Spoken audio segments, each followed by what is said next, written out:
Hello and welcome to Should I Wish Someone Told Me, a weekly series of educational conversations where my guest and I talk about all of the shit that we wish someone told us at some point or another so that you don't have to figure it out the hard way. I'm your host, John Renee, and I am an evidence-based life coach that specializes in teaching you how to help yourself by learning what works for you so that you can stop feeling like blah and start actually feeling good about who you are and really being confident in who that is. Joining us today, we have Najwa Yasmeen. She is a Biblio-Coach at Words and Actions LLC. You can find her on Instagram at Words Actions LLC and online at wordsactions.com. I'll be sure to link all that in the description below so you can check that out. And what we're going to be talking about today is shit that I wish someone told me about the way that I work. Specifically, we're going to be focusing on learning what way that is, why it's so important, and how to actually do it. Our goal today is to encourage you to create a healthy work life. And this conversation is for you, whether you are an entrepreneur who is doing this alone, or whether you're someone who works as part of a team and organization. Because what we're going to be talking about today is the importance of understanding what works for you and how that relates to your overall work performance and also your relationships with those that you work with, and also just your quality of life, because we spend a lot of time working. And so it's important that you have a healthy relationship with that. And on that note, as you listen to this episode today, we want you to do so with the intention of answering the following two questions. So, first of all, what do I need to have a healthy work life? And second of all, how does it feel to have a healthy work life? So, just be thinking about those two things as we move through our conversation today. And now, let me introduce you to our guest. Najwa Yasmeen is a learner, educator, and coach. During her time as a teacher and full-time nonprofit professional, she found herself excited to support the professional development of her peers and fellow employees. So, with this realization, Najwa encountered her love for coaching and course building, which she incorporated with her insatiable desire for the written word. Najwa is the founder and chief wordsmith and action taker at Words and Actions LLC, where she partners with women to create the lives they want through coaching and book-based learning opportunities. And we are so grateful that she is here today. Welcome back. Is there anything else that you would like to add or mention before we dive into today's conversation? Not at this time. I am just excited to be able to have this conversation with you. And I realize it keeps coming up in my life recently. And I'll be able to talk about it more with some other folks as well. And I think this is such an important conversation to have. And Yep. it's right on time as we end the summer. So, and Yes. thank you for having me again. Of course. Thank you for being here. It's always a pleasure.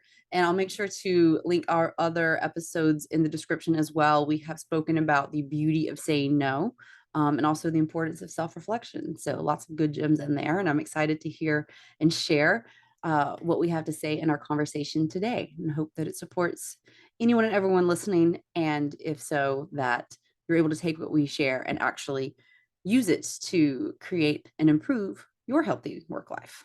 So, with all of that, let's start it off. What is some shit you wish someone told you about the way you work? Oh, I think a key thing that I wish someone would have told me is how important it is to understand what my work style is Right. and the best way for me to relate to people at work. Um, and understanding that and how to figure that out. How Yeah. about you? I think same. And also, I think we put a lot of emphasis on what the job is, right? Like what we do for work, but not so much on how we do it. And that's essentially what we're going to be talking about today. And so, some shit that I wish someone would have told me about the way that I work is, like you said, the importance of knowing what that way is. And also just pointing out that that's part of it. Like, it's not just becoming the thing or having the title, it's also knowing how to do that in a way that is effective. And I don't just mean effective in like, you're able to produce a lot. I mean, effective in the way that it's something that provides you with satisfaction, because I think that more and more people are learning today that job satisfaction is very important. And also effective in the way that like it supports you to create and provide a value to your team and to life in general, because it's important for all of us to feel like what we're doing makes a difference. And so I think that that plays into knowing how to actually do that. So you can have the perfect job, like for you, not saying, perfect, exists necessarily, but you can have like Right. an ideal job for you. And at the same time, if you don't know how to maintain it because you're overworking yourself and you're getting burned out and like you're overextending and, you're just not happy with it because you don't feel like you're getting the results that you would like, then what's the point? Like, who cares what the title is if you're miserable? And so those are some of the things I wish that someone would have told me about the way that I work so that I would know it's not just about, hey, like you want to do this thing, but it's also about the way in which you're doing that thing. Mm-hmm. Yeah. Okay. So, with all of that, what are some of the problems that come up when you don't know the best ways in which you work? Like whenever you, like I said, you have the job, but you don't necessarily know like how to, do it in the way that works for you. What are some of the challenges and problems with that? One word, frustration. I think at some point you get, and there's more to it than that as well, but I think at some point you get frustrated with yourself at times. I know when I didn't understand, I got frustrated with myself. Why am I not able to get this done the way other people are able to? And Right, then when you ask for certain things or you don't know what to ask for, supervisors might get frustrated. Why don't you know what you need? Why aren't you able to get deliver this when you need to? I'm frustrated. right. What does this look like? Um, and you have to have these conversations. And then if you're working on a team and you can't figure out how to support your team because you can't support yourself, more frustration. And it's just this space where you're sort of like grasping at straws where you don't know what needs to be done. Yeah. Um, and I feel like that breeds a whole other set of emotions, some of which we spoke about earlier and that you shared when we were talking, which included powerlessness, which I really liked how you broke that down. Yeah.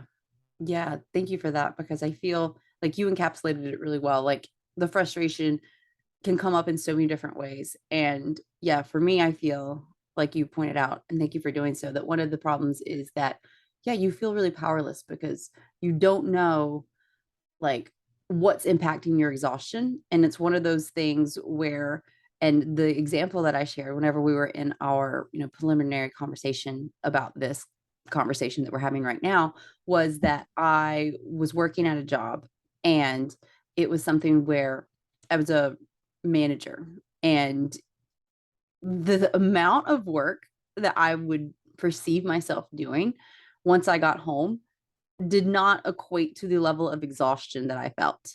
Like I would be spent. Like I wouldn't want to talk to anyone. Like I would want to lay.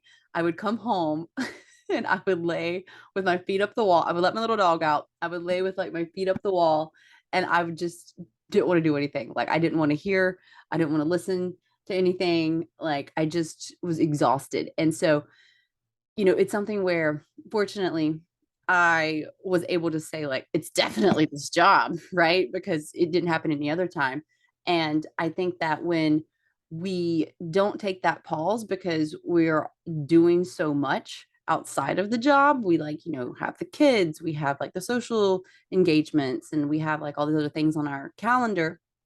It's something where, at the end of the day, you sit down and you're just like, geez, like I'm just so exhausted. I don't I just get to go to bed and then do it again. Like it's essentially being caught in like a hamster wheel, if you want to think of it in that sense. And so that is what I was referring to whenever I said it's this like sensation of powerlessness, because when there are so many things that could be a part of the problem, it's tough to pinpoint it. And so in this situation, what was true for me is that I'm like, oh, it's definitely just the job. I mean, obviously there could be other things impacting that, but the job was like primary. And within that, it's something where it it became this resentful situation. Like I very much like would start to resent the fact that, oh, like I said, it's like I get to go to sleep and then wake up and do it again. And I was resentful about that because it's like I want to do other stuff and I don't want to Hmm. not want to have to go and like do the things that are on my to-do list. Like I don't want to have to hate my job. I don't want to like snap at, my coworkers. And it was something where, and this is not just true in this particular job, but it's something where I would know that I had stopped caring about a job when I would stop being on time. I just wouldn't give a shit. Like if I was 10 minutes late, oh well. Like so that was always like one of the tells for me. And depending on how long I would stay in that situation, like past its expiration date, or I wouldn't do anything about it, I would just end up hating it. Like I really ended up hating it. And one of the things that to take it back to like the late example, one of the things that I realized, it was kind of not a turning point, but like a real eye opener in terms of learning about myself and like the ways that I work and what works for me and self-discovery was, like I said, I was present to the fact that like, okay, sometimes I'm late. That means that I've stopped caring, right? But it was a situation where I was finishing a workout and knowing how far away my job was and how much time was left in the workout, I was like, I'm going to be late. Like I could stop right now and I could do it.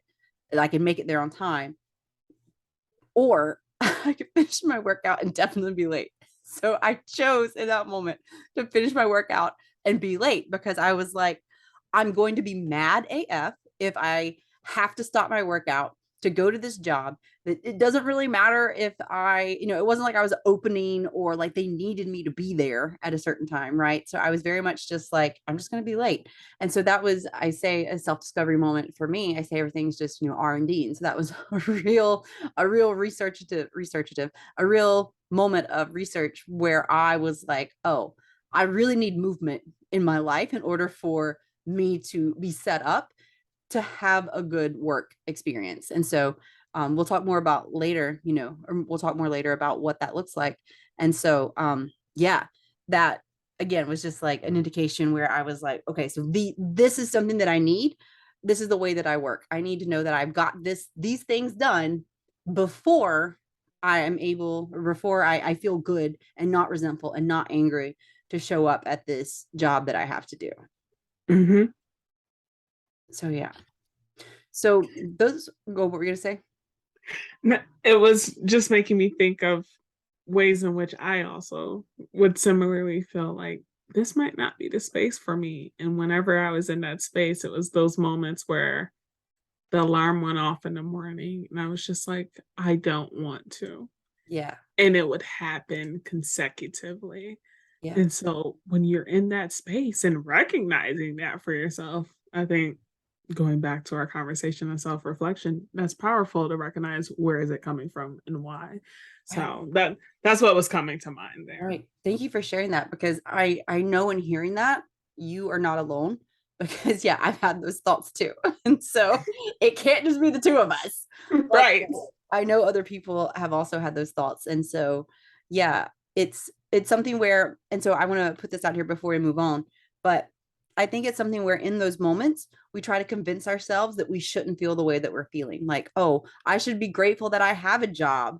Like, what's wrong with me? Like, this job is amazing. Like, it's got all these benefits, or like, my coworkers, or my boss, or like whomever, like, I should be lucky. Like, what's wrong? Like, we internalize the fact Hmm. that we aren't happy.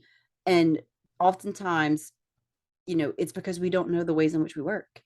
And Yep. so that very well could set you up for success so that you're not having these feelings. And so, that brings us to what I want to cover next is, why not knowing the ways in which we work are so detrimental. Like, why is it so detrimental for us to feel frustrated and powerless and resentful at work? And, I started to preface us with one where I shared, just the most recent example. It's something where we start to internalize it and then we start to doubt ourselves and we start to, trust our ability to understand what it is that we're feeling because we're trying to convince ourselves that, what we quote unquote should, right? The toxicity of should, what we should be thinking, we should quote unquote be grateful when we have to, when we start trying to tell ourselves that and convince ourselves of that, like toxic positivity style. It's something where that's not in alignment with what we're feeling. And when we have that disconnect in our head, then it's that in and of itself is overwhelming, because we're like, well, who do I believe? Like Mhm. the person that I'm trying to convince myself, or like the way that I actually feel. Like that's a misalignment. And so that's really where I feel that a lot of us start to have mental health concerns. And so what do you think about that? I would say specifically, you he shared that's in some ways where we start to have those mental health concerns. That can be a space where we breed anxiety as Yes. we're going into work. And that in turn can decrease productivity for some folks or can hype up perfectionism. I know that's something that happened for me. And I was just like, oh my goodness, everything has to be perfect. And if it's not perfect, is it going to work out the way it needs to? Right. Um, and in those ways, when you're not meeting that idea of perfect, or you might not meeting the productivity standard that you have for yourself, or even the expectations that your company might have, you might feel a decrease in confidence. You might feel like, oh, well, I'm not doing it. So I don't know if I'm able to do this job. You might feel an uptick in imposter syndrome. I feel like it can decrease effectiveness and Yep. possibly lead to burnout. And look, burnout is a whole other like conversation of understanding what that looks like, where it comes from, how it relates to what you're doing. And burnout is just like the stages of it. There's I'll have to find the stages and send them to you. And but the stages of it and seeing how it impacts and what it looks like to move through that, it starts with that sort of the lack of confidence, the decreased productivity, the resentfulness. It starts with that. And so when we're able to understand the way we work, we can decrease some of those symptoms of like leading up to burnout. And Yeah. so I think mm, mm, mm, those are key pieces. Yeah, I 1000% agree. And thank you for sharing those. And, you mentioned as well the burnout, obviously, and the exhaustion that can come from that, and, mentally and emotionally, and sometimes even physically. And something that I wanted to share with everyone is that we are not made to multitask. Like, I know that you may be listening to this like, I'm a great multitasker. That is an adaptation, and there's the maladaptive one. We were not made to multitask. We were made to be focused on a singular activity. It is that the way in which we have been conditioned now, with notifications and with, social media and with emails and with all of the things, with these productivity, apps and hacks and stuff, that we feel that we need to produce. We feel that we need to be able to, and that we have to multitask in order to produce at this level that our society glorifies and glamorizes. And that's not true. A recent research study has shown, and this is a study from the University of California at Irvine, on average, it takes about 23 minutes for most workers to get back on task after a single interruption. And so when you think of that in terms of your multitasking, like if you were focused on one thing and then you start trying to do another, and then you start, I also need to go do this other thing, right? Like that, those are interruptions. And so compounded with, if you're trying to get something done, you've got, coworkers coming in, you've got like someone, hey, can I, just ask you a quick question? And this is something that I had found from my story earlier. Whenever I was like, why am I so exhausted right now? It's because I would start to do the things on my list as a manager, but then someone would have a question or there would be a need, and like prioritizing, I would have to drop that and then come back to it. And so on average, like I said, it takes around 23 minutes for most workers to get back on task after an interruption. So that is a lot of time. If you think of that, 5 interruptions, that's like an hour that you've spent just trying to figure out like what it was that you were doing. And so when we think that, you know, we're doing a good job of multitasking, let's be honest. Like if you were half-assing something, then you're not whole-assing anything. And so that was kind of a crass way of saying that, if you're not paying full attention to something, then you're not giving it your all. You're not giving it your best. And so when it comes to that, and when it comes to this consideration, from the study that I just shared about, how long it takes you to kind of get back on task, because even if you are multitasking, like, let's be honest, something usually takes priority. And then, right? Yeah. Najwa's nodding her head like, yep. Something usually takes priority. And then, so we've been distracted. Then it's going to take, 23 minutes on average to get back after that. Because on average, like, that can mean it takes, a little less, but you know what? That can also mean it takes a little bit more. And so whenever we take that in consideration, like I said, it's something where it's like your brain is exhausted from doing all this task switching. And so that was something where in my story earlier, I realized, oh, it's not that I'm doing, really intensive stuff. It's that my brain has literally just been switching from one task to the other, to this other task. Yeah, back like ping pong, or like a pinball machine, if you will, like just going all around. And so no wonder, like, a lot of my brain power is not exerted on, doing a great job on the task at hand, but instead trying to figure out what I was doing, because that's just not how our brains were made. And so, yeah, like that too is something that can lead to us feeling frustrated, powerless, resentful, and that can have these, detrimental effects, because we're teaching our brain that, like, that's normal, right? I talk a lot about the subconscious and how 95 to 90% of all things we do are on a subconscious level. And so you're training your brain to, like, be in this stressed out, like ping pong, pinball, excuse me. You're training your brain to be in this type of a environment. You're training your brain that is normal, because we spend so much time at work. And I mentioned, we were going to go over the actual statistic for how much time we spend at work. It's estimated that roughly 9,000, or excuse me, 90,000 hours are how many hours we spend at work over your lifetime. And that is a third of your life, roughly, right? And that's from the Gettysburg College. And so whenever we take that into consideration, if we are not aware of the most effective ways in which we work, and we are just kind of like trying to get by, and we're flitting from task to task, we're pinball machining, as we're just going to coin that phrase, then it's something where, a third of our life, we are in this place where we feel really resentful. And that's going to be something that, whether you're like, oh, just leave it at the door, check my baggage, that's work stuff, you are you, regardless of whether you were at work, whether you were at home, whether you were asleep, no matter what you were doing, you are always you. And so while, yeah, you may be able to, like, leave that stuff at work, it's still with you. And so, yeah, these are some of the reasons why it can be so detrimental for us to be in this state of frustration and powerlessness and resentfulness, and to not know the ways in which we work. And when you shared that statistic about the 90,000 hours, is that based on an 8-hour work, 8 hours a day, 5 hours? I mean, 8 hours a day, 5 days a week, work week, 40 hours?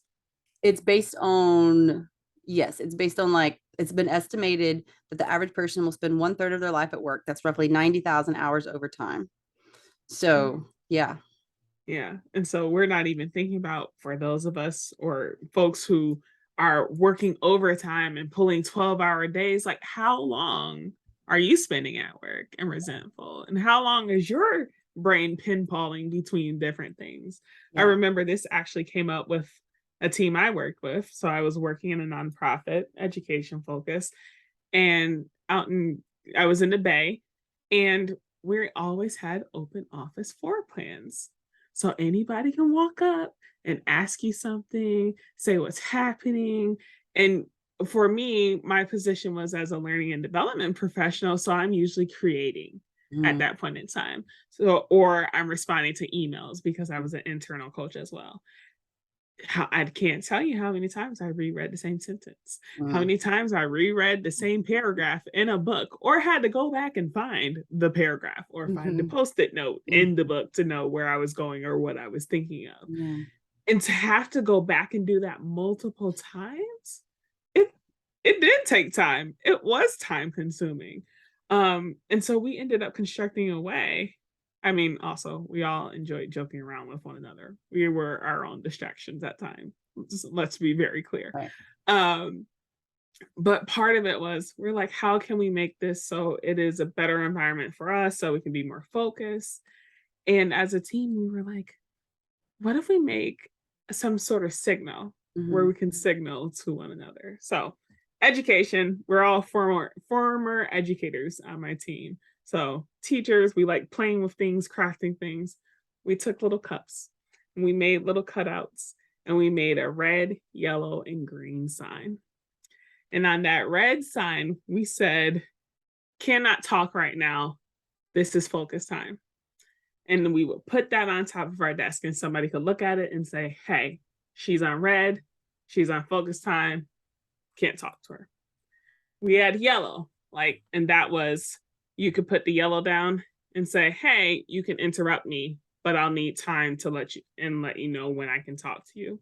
And we pulled that from training we had been to at Compass Point, and they also have a book about nonprofit coaching for nonprofit leaders and managers. And they were like, part of it was like when someone comes up to you and you're trying to focus on something and they also need your time, just make the time and say, hey, can't right now. In this other time period, I can then support you and have my full focus on you. And Yeah. so that's where we got the yellow from. And the green was like, go ahead, let's chat it up, Right. or have a conversation, or you can ask me what you need. But this was one way in which we were able to do that. Other teams in the company, some of them tried that as well, but some also were like, use those away messages on email. I am Mm. unable to get back to you at this point in time. I'm in focus time for this week. I'll get back to you as able, because they were working on like galas and stuff. I was just like, yeah, that's not my space. But for the signage, that was helpful. And it allowed us to have that focus time so we could focus on the key things we needed Right. to be able to get things done. So, I love that example. And thank you so much for sharing because that's such a game changer in terms of like workflow and job happiness. And it's so creative and so simple. And what a cool thing. Like, how did you think to do that? Like, I know that you mentioned that you kind of like picked and, chose from like other places, but um, like what was you obviously saw the need, right? Like you saw the need because you were like, and personally, whenever you said open space, like we could talk to everyone. I was like, I get that, places are trying to do that. And like, that's great. And also as an introvert, when you said that, I was just like, Jesus, I would need a brown paper bag to come with me as part of my employment package. Like that sounds like just no, thank you. Um, but so with that being said, yeah, whatever, like you came up with a system, like I think that that's so genius. And so, could you walk us through, if you would, like what that was like about how long did it take before you realized, okay, like we've got to do something? And then from there, like what was it that, um, gave you the idea? Like, was it that you read it or that you had seen it in other leaderships, or did you just like come up with that in your own like magical self? so I will say, personally, I did not come up with it by myself. So shout out to the Unicorn Squad, which is the team I worked on. We adored one another. But our director, or managing director is now her position, was like, hey, what do we need as a team to be able to Mm-hmm. function better? Mm-hmm. And we began to have this conversation, and we went through a data deep dive as a team. And one of the things was more focus time. What does that look like? Mm-hmm. And so we all began to strategize and think of like what we were like, we need some way to signal one another. If we need to signal one another, what are some things we can do? And then we sort of started thinking about like, oh, we could have like a color system that says like yes, no, maybe so. Just what do we need? And we began having this brainstorm and going back and forth. And we grabbed some construction paper Mm-hmm. and we were like, let's see. So if we did this color and we went through the colors and what we could use, it ended up being the colors of like a I street saw light. that. Yeah, yeah. Which makes so And much sense. Like we all know what that means. Like you didn't right, have to tell me. Like if you would have handed it to me, I could have. I would have known. right. Yeah, that's And genius. it worked out well. And we started using it. And other people in the office were like, what are you doing? What is that? And we told them, and they're like, ah. And so some other folks also started using it.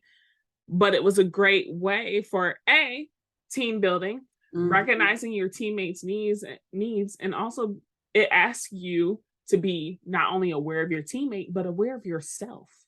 If you're working on something and you need focus time, you need to be able to share, I need this focus time in this moment. Right, And what does that look like? right. Which, and thank you for pointing that out because I think so many times it's something where we might know that, but we don't want to be rude and we don't want to say, like, we don't know how to say, like, hey, I really need this time right now so I can focus on this. And also, I think on the flip side of that, a lot of people don't know how to receive that. They feel that as like, oh, well, they just don't want to talk to me. And like, no, like, take yourself out of it. Like, Mm-hmm. it is always about you are always about you, like, right, like if someone else like is doing something that is about them. And so yeah, like I think that, like you said, like it was that was a great opportunity for awareness and for team building, and yeah, just to really make sure that you're on the same page. And it's something that I think oftentimes a lot of people, like I said, like we don't know how to have these conversations, and because we no one ever told us. And since we're in that position, it's something where, that's why we're talking about, should have wish someone told me about the way that I work. And Mm-hmm. what you shared is an awesome example of figuring out what works for you and your team, like you said. And other people even adopted it, like within the organization, which is also awesome and a testament to the effectiveness. And so hopefully, for anyone listening or watching, it gives them some consideration as well, like, oh, like that would be helpful. Mm-hmm. And for anyone else who may be listening and watching as well, who is like, I would like something like that, but I don't know if that would necessarily work for me. How can they figure out ways that best work for them and their team? Ooh. There are several things. I think it's first like looking at the self. I feel like there's a lot of times we start looking at the outside first. Let's think of that self-reflection piece and how it can encourage us to grow. Right. And let's use some tools for self-reflection. Sorry, I just hit my mic. For emphasis, that means we know you're serious. I'm excited. I'd speak with my hands. I think one of the first things is recognizing what do you need. Mhm. And so there's simply understanding A, this is the way I communicate. Mhm. And how does my communication style work well for me?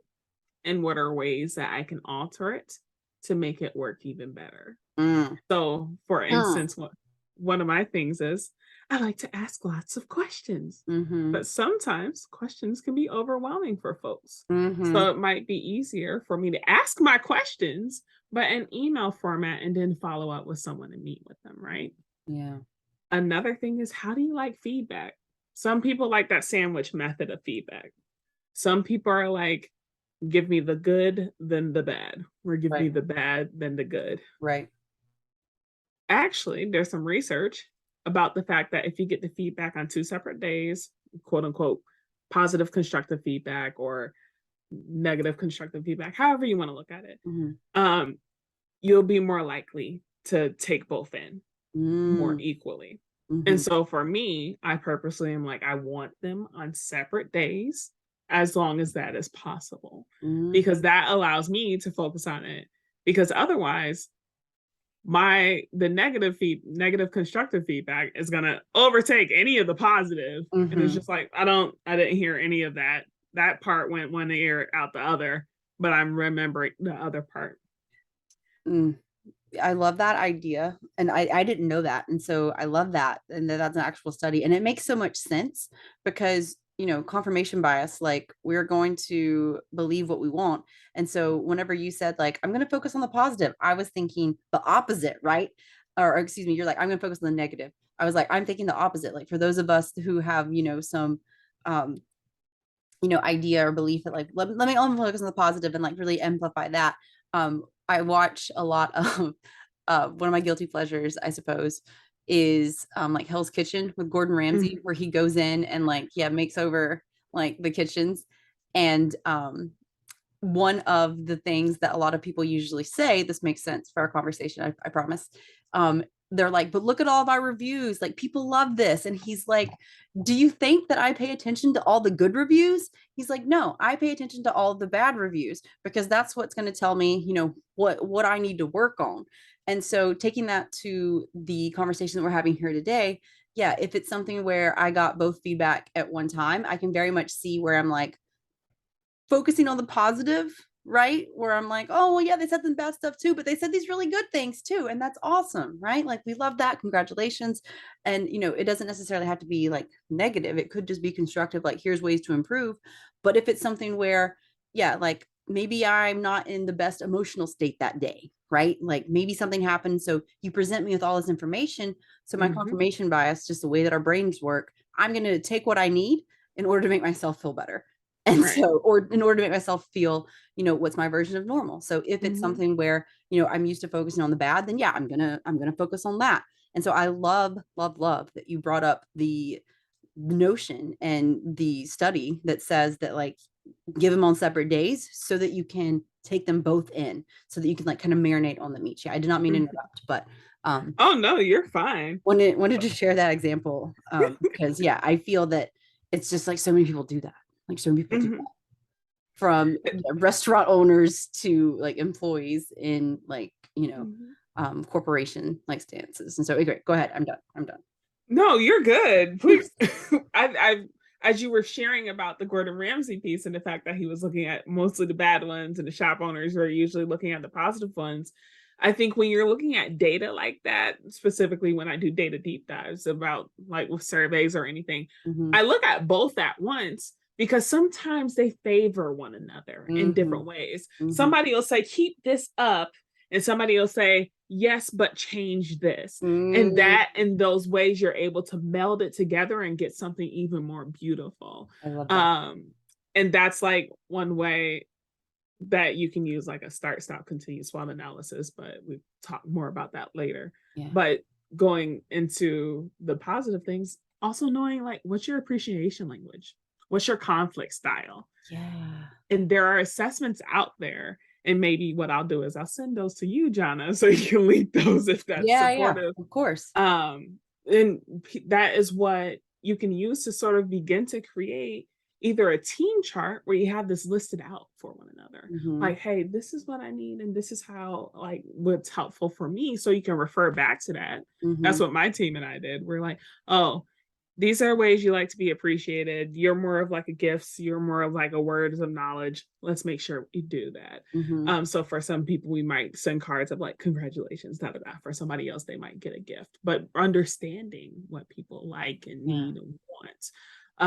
We also noted like favorite orders of different things because that was helpful too. Hmm. Um, but there's also like I heard this one CEO talking about once manuals of me, and she Hmm. had her whole organization write out, this is the best way to work with me, and this is how I work.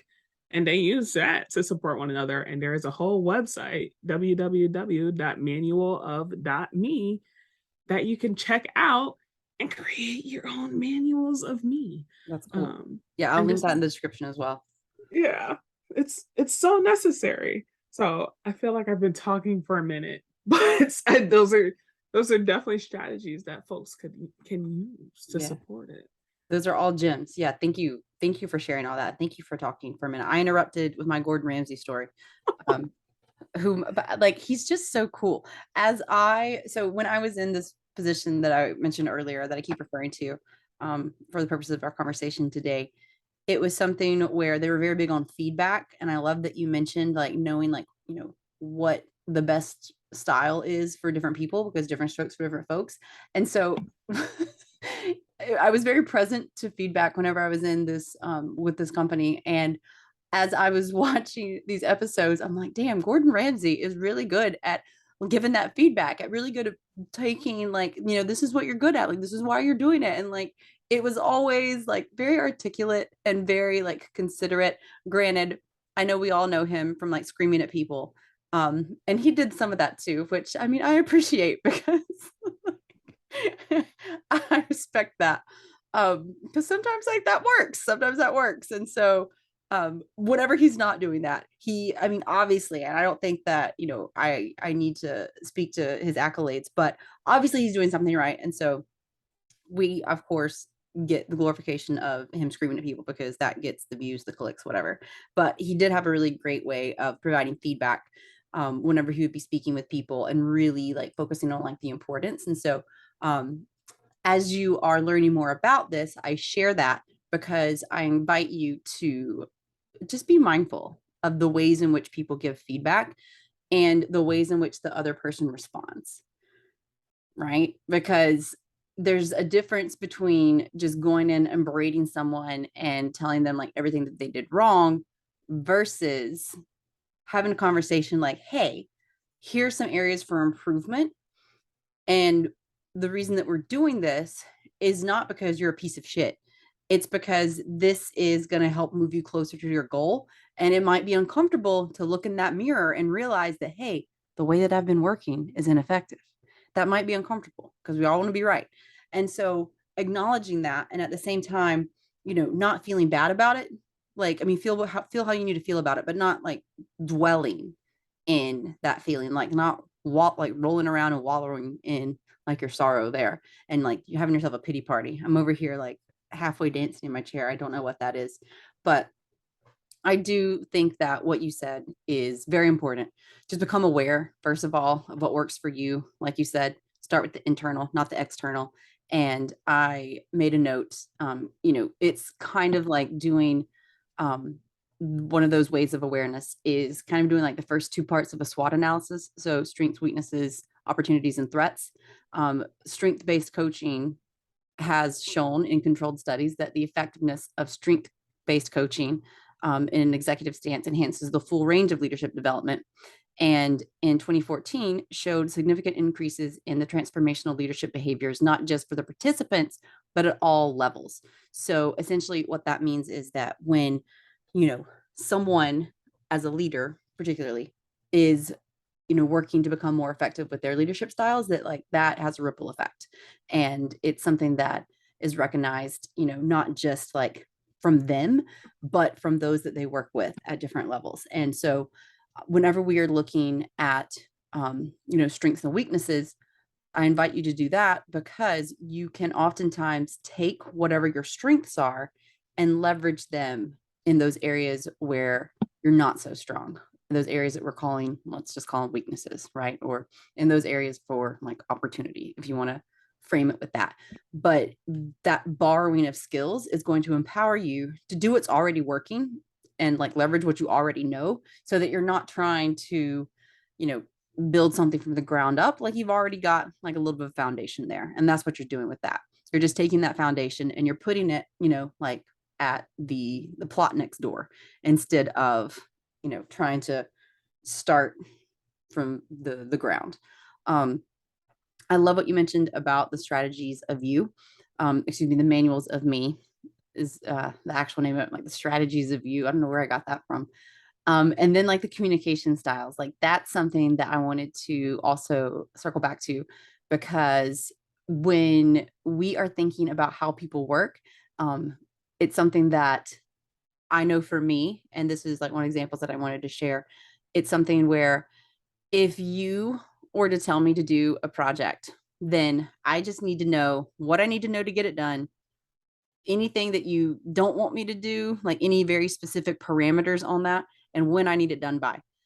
I have worked with people who like to tell me every effing thing about the project, like everything. Like, so, hey, we were thinking and, we had this idea and we were having coffee and a bird went by and we were like, oh, wow, that would be a really great idea for this project.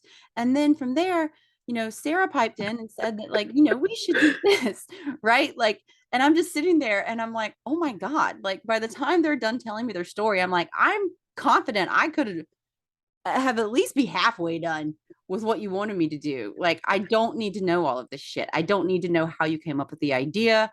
I don't need to know like what the end goal is necessarily. I mean, obviously, like I am the way that I work, and I know it's about myself, is I'm very big on like belief and like purpose. And so like what the things that I'm doing need to matter or I'm going to be unhappy. They need to make a difference. And so, I mean, obviously I say that because I'm like, don't have me doing some like bullshit.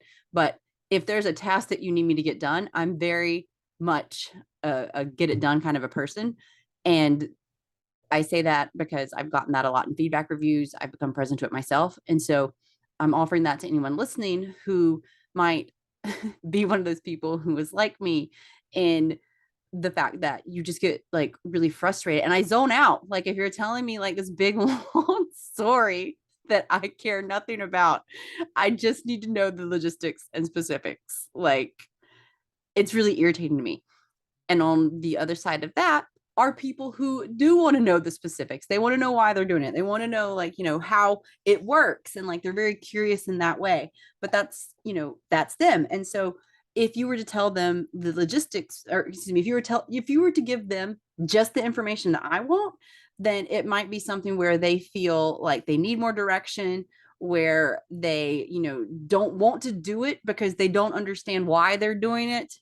And so it's important to know that's about yourself. And so it was important for me to learn that I'm becoming frustrated AF with this person.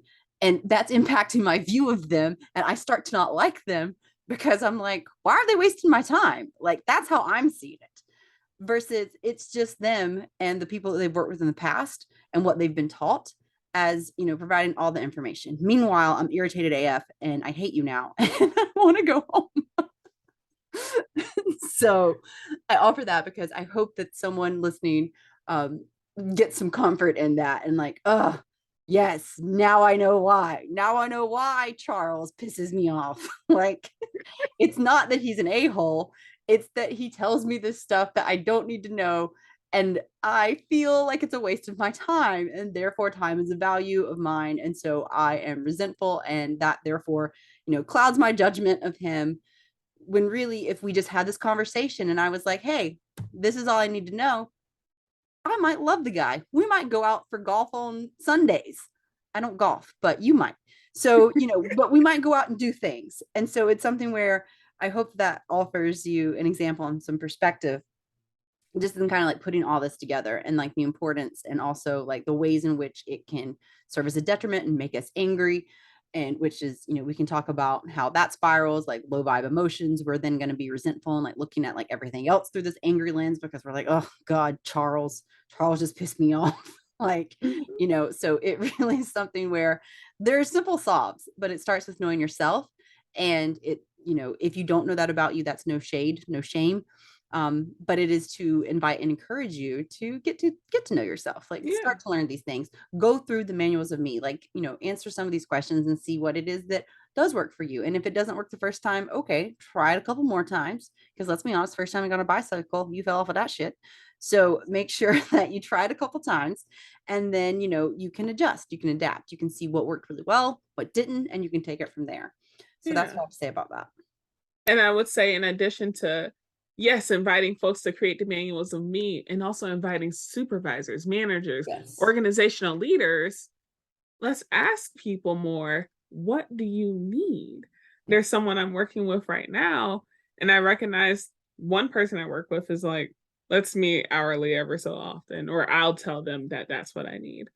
And so with this new person coming in, she didn't feel like she could say what she needed. And I'm like, what Mm, do you need? mm-hmm, I said, what support do you need? How mm-hmm, often would you like to meet? She was like, can we do 15 minutes weekly? I was like, yeah, we can do that. And mm-hmm. now she's like, I feel like we have more stuff to talk about. Can we do 30? I said, yes. I said, what else do you need from me?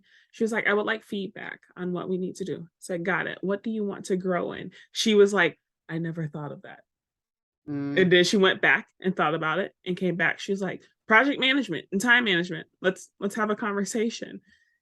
Having these conversations are important mhm. because A, it allows you to figure out, hey, what does this person actually need? And B, like, some people would like more support. Some Right, people, like myself, I'm like, don't email me every day. right, That is not what I want. If right. you give me a project, I'm gonna send it to you.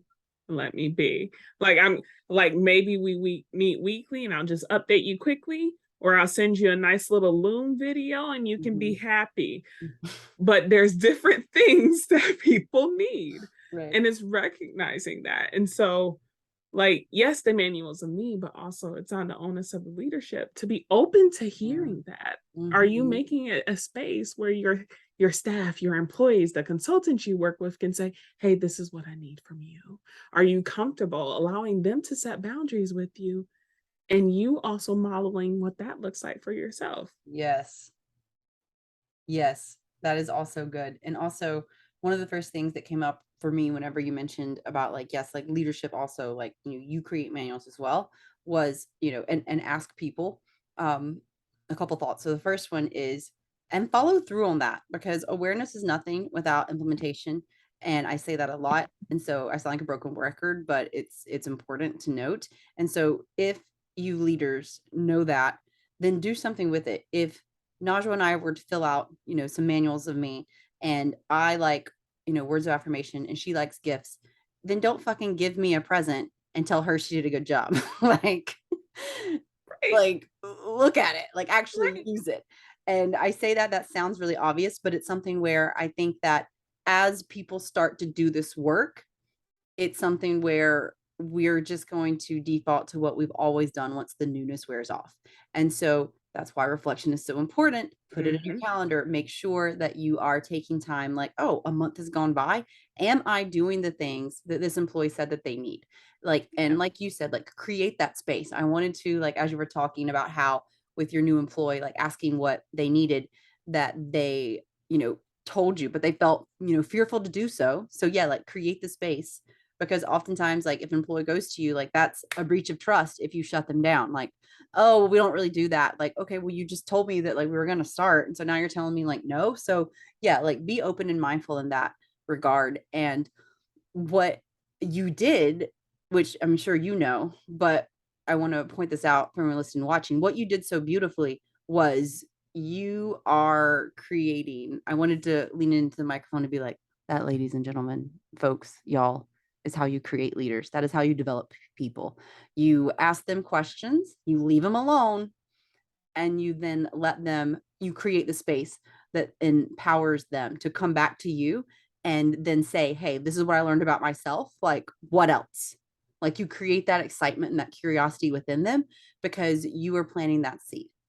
You are giving them the questions, you are giving them the space, like, hey, let me know what you need. What do you need? How long? Okay. What do you want? What else do you need? Like you said, like, what else? Like, oftentimes we're just used to responding. We're not used to even considering what else. So the question itself, what else, is an amazing question, because they were able to return to you and say time management and project management. And you were able to be like, all right, cool, I've got you. And so that is how leaders are developed. That is how people are developed. And so I just wanted to point out, like, that's how it happens. And these questions, like, ask better questions, you get better answers. So if you ask these questions of people, then you are, as a byproduct, helping them with their development. You're helping them to understand the ways in which they work. That's why, bringing it back to you, that's why at the very beginning of this conversation, we asked you, what do you need in order to have a healthy work life? And how does it feel to have that healthy work life? Because we want you to start to have those considerations. And we want you to have the space to consider what that is, so that you can come back and ask us. You can come back and tell your own bosses or your own managers or your own employees, wherever you're at, so that you can take that and come back and, let people know that. And also let yourself know that, because like we said, it's important to go inward first and to consider what it is that you need. And when you know that, to then start doing something about it and taking action. So whether that is, sliding into mine and Najwa's DMs, like asking us follow-up questions, whether that's going to the comments, asking us questions here, whether that is, like we said, doing something in your own personal relationships, with your own work environment, then so be it, because that is how you develop, and that is how you understand the ways in which you work. Yeah. So, Mic drop. Mic drop. I don't want to drop it. We might hurt it. I don't want to drop it. drop. I'll have to get a mic for effect that we can just drop and send it to like all my guests so that we can drop it at appropriate times for anyone who's watching. If you're listening, my apologies, you cannot see us drop the mic. But yeah, we'll tell you. We can tell you when we do it, and you'll hear it. You'll hear the thud. I'll get like a heavy, like weighted situation. So it'll be really, really impactful. So we have covered a lot today. We have talked about, why knowing the ways you work best has such benefits like increased productivity, increased confidence in your job performance, increased effectiveness, improvement in your overall job satisfaction, how it supports you to prevent burnout, and how it makes life better because you're spending 90,000 hours doing that. And so it just helps to improve those 90,000 hours, which therefore, makes things better. And to figure out what works best for you, like we spoke about, just becoming aware, first of all, what are the things that you need? What would it be like to have a healthy work relationship? And how does that feel? And to look at what is working. So identify those strengths, look at what's not, so you can leverage those, like we spoke about. Create a manual of me. And again, I will link the website that Najwa mentioned in the description. Learn about communication styles. So how do people receive information? How do you receive information? So are you someone who wants to know that you were having coffee and the bird flew by and it gave you an idea? Or are you someone who just needs to know, hey, I need this thing done. Here is the deadline that I need it by. Don't do anything like within these parameters. Otherwise, have fun. Like, are you that person? So know that, and know who the people that you are giving, direction to, know how they best receive information, and Mhm. also know how they like to receive feedback, and also know how you like to receive feedback, because, you know, it's not just if you are a leader giving this feedback and this direction to someone else, but it's also asking if you were an employee for the ways in which you are best suited and served to receive the information and feedback. And so whenever we do this, you are really setting yourself up for success, which is the mention that I want to leave you on. When we are thinking about work environments, we oftentimes find ourselves in a space where we're existing in an environment that was created for us. And so I invite and encourage you to create an environment that works for you. After you have done this work, after you have this awareness, after you have looked at your manuals of me and you know your communication styles and you looked at what's working and what's not, how can you do little things to set up your environment for success? Does that look like opening the tabs that you're going to need in the morning before you leave the night before? Does that look like, taking your coffee cup and making sure that it's ready to go? And I mean, these things sound simple, but I want to also remind you that these simple things are the things that usually work. Those sexy things, those quote unquote hacks that you see, that's why they're called hacks, right? Like, that's not going to work.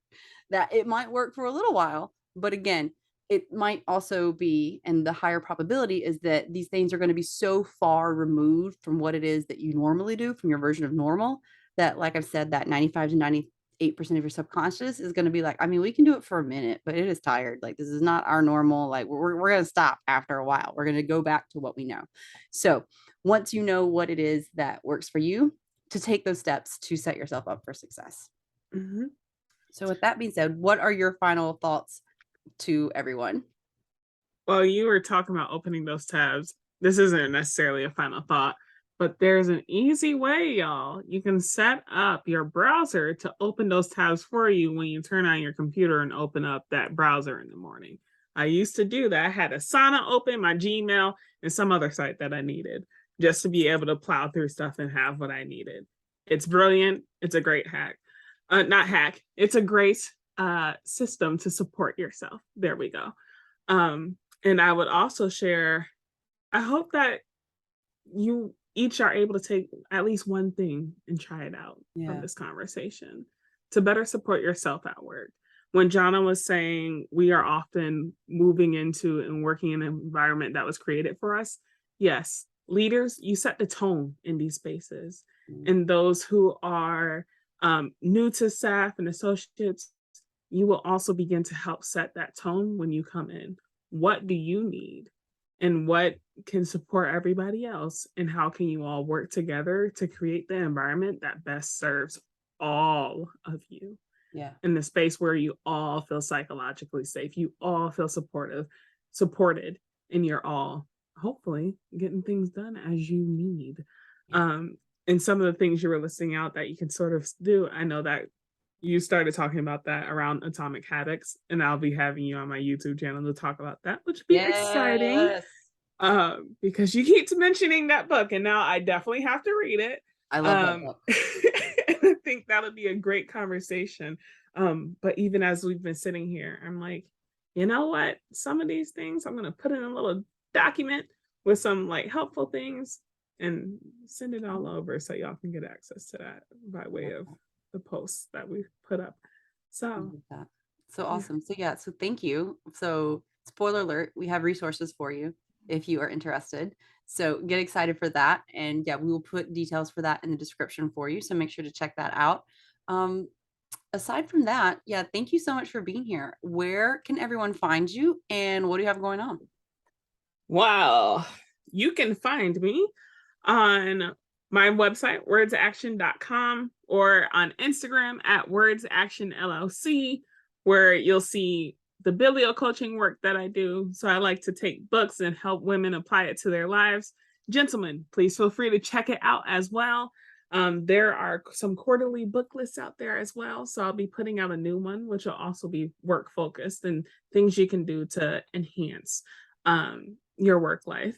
Mhm. And some of that stuff will also be coming from a talk I'll be doing with a foundation soon on intentional leadership.